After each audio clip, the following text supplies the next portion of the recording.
macam-macam strategi masuk PTN. Dari memilih jurusan yang paling sepi peminat hingga cermat memilih pilihan satu dan kedua. Benarkah kampus nasionalis menjadi pertimbangan memilih PTN? Juga jangan lupa simak prediksi soal-soal UTBK.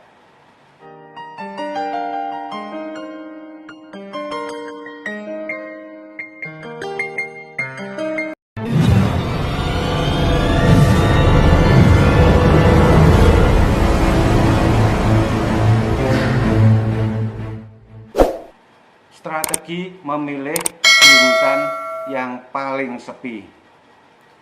Haryanto anak yang biasa-biasa saja di sekolah.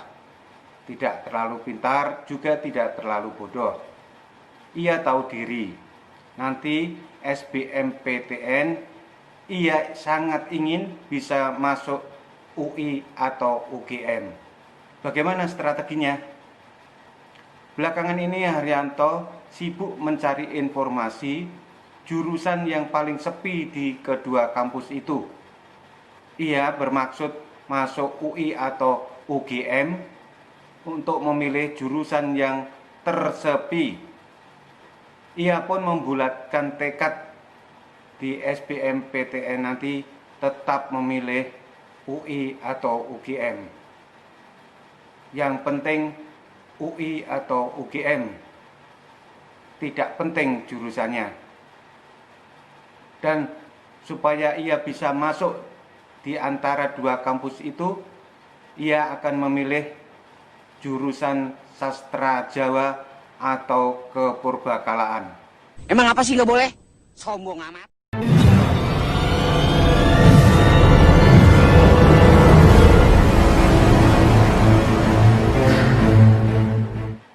Tak berbeda dengan Haryanto adalah Wulan. Ia juga memimpikan bisa kuliah di PTN favorit. Tidak penting jurusannya. Mengapa ia ingin bisa kuliah di PTN favorit? Alasannya selain karena murah, juga karena jaringan alumninya sangat kuat dan luas. Dengan demikian, ia berharap kelak bisa mudah mencari kerja. Karena ia kuliah di jurusan paling sepi peminat, kelak ketika mencari kerja, ia akan sepi saingan.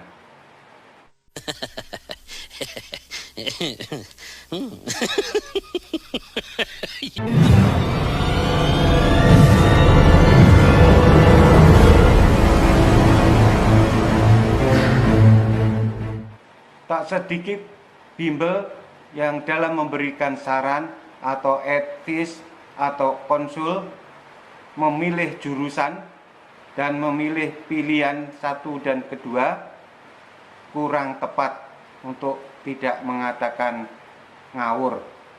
Begini sarannya, pilihan satu, pilihlah yang menurut kalian ideal, itulah mimpi kalian, walaupun nilai kalian tidak cukup untuk itu. Pilihan kedua, pilihlah yang realistis dan sesuai dengan nilai kalian, sehingga peluang kalian diterima akan besar. Saran itu yang katanya tepat, ternyata sebenarnya sangat tidak tepat alias ngawur. Kalau pilihan satu memilih yang ideal sesuai mimpinya, walaupun nilainya tidak cukup, itu saran yang konyol. Kemungkinan besarnya ya tidak akan diterima. Kemudian pilihan kedua, pilihlah yang realistis, yang peluangnya untuk diterima besar dan nilainya cukup. Itu juga saran yang sangat terlambat. Kenapa? Karena banyak PTN yang tidak mau dijadikan pilihan yang kedua. Jadi bisa-bisa pilihan satu tidak diterima, pilihan kedua pun juga tidak diterima. Itulah mengapa saya berani mengatakan saran itu adalah saran yang konyol. Jadi apa saran yang tepat? Pilihan ke satu adalah pilihlah yang realistis, yang aman diterima, meskipun tidak 100% itu impianmu. Pilihan kedua adalah pilihlah yang sangat aman diterima, meskipun itu tidak sesuai dengan cita-citamu. Coba terapkan, insya Allah kalian akan diterima di PTN.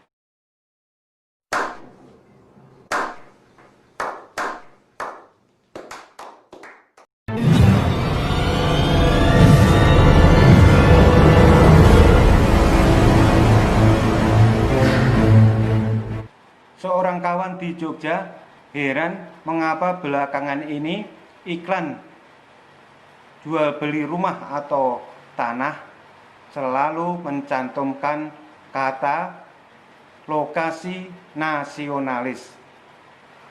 Ada apa dengan negeri ini? Jangan-jangan orang tua dalam memilih PTN untuk anaknya mematok syarat harus kampus nasionalis.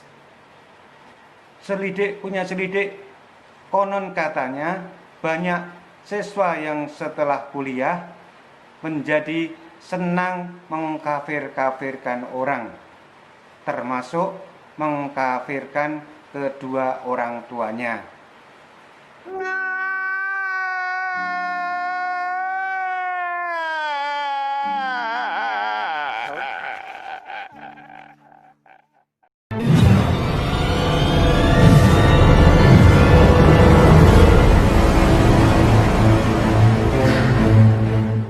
Prediksi soal UTBK. Untuk menaklukkan PTN, para pejuang UTBK belajar banyak soal-soal UTBK, baik yang tahun-tahun lalu maupun soal-soal prediksi yang dibuat oleh bimbel. Ini contoh soalnya. Menurut kalian, mana yang paling tidak masuk akal menjadi calon presiden tahun 2024? A. Anies Baswedan dan Gibran. B. Nikita Mirzani dan Ustadz Mahir. C. Abu Janda dan Sugi Nur. D. Semua tidak masuk akal. Mereka menganggap soal seperti itu kacangan alias sangat mudah. Sambil tidur pun bisa katanya. Emang apa sih nggak boleh? Sombong amat. Dan benar, ternyata mereka semua menjawab yang D, yaitu semua tidak masuk akal. Setelah dikoreksi oleh pengajar bimbel, ternyata jawaban mereka semua dinyatakan salah. Mengapa? Karena yang ditanyakan adalah yang paling tidak masuk akal.